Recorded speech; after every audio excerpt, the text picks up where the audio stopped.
conditions incroyables, vraiment incroyables. Nous avons joué sans le terrain, il n'y avait pas d'affiche, il n'y avait pas de tableau d'affichage.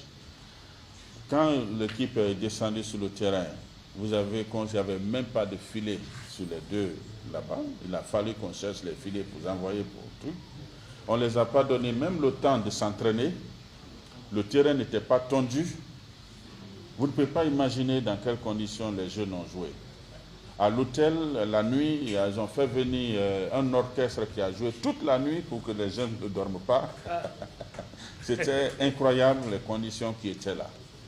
Et là, on a demandé, ils ont changé l'heure de match qui était prévue à 16 h, qui correspond à une température normale, à 13 h. Pour que le match se joue à 13 h à plus de 35 degrés. C'était incroyable. Les joueurs, personne n'était habilité. On a pris des arbitres qui viennent tous des pays voisins. C'était compliqué. Et là, ce qui s'est passé maintenant, c'est qu'à la 62e minute, chacun cherchait, ils ont réussi à marquer un but. Et comme on savait que pertinemment la Guinée peut marquer à la dernière minute, comme ils l'ont fait contre le Congo, il fallait renforcer la défense adverse. Et nous avons vu par miracle un numéro 26 qui est apparu. Et puis pour renforcer la défense et le défensif de l'équipe adverse, alors que vous le savez, ce sont les numéros qui fonctionnent. Les joueurs sont identifiés par leur numéro.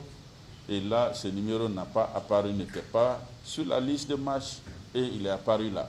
Maintenant, d'autres disent c'est monsieur tel, c'est le numéro 24. Non, ça ne peut pas être ça. Ils jouent dans leur pays, donc il peut prendre défenseur n'importe où pour le faire entrer.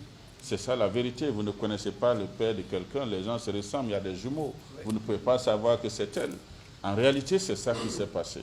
C'est une situation flagrante pour laquelle nous avons besoin de défendre pas seulement le football, mais surtout la réglementation dans nos sports. Parce que vous qui êtes les petites fédérations, vous n'êtes pas moins représentés dans ces institutions. Ce qui vous protège, c'est le règlement qui vous protège. Mais si le règlement n'est pas appliqué, ça va décourager complètement les investissements dans le sport.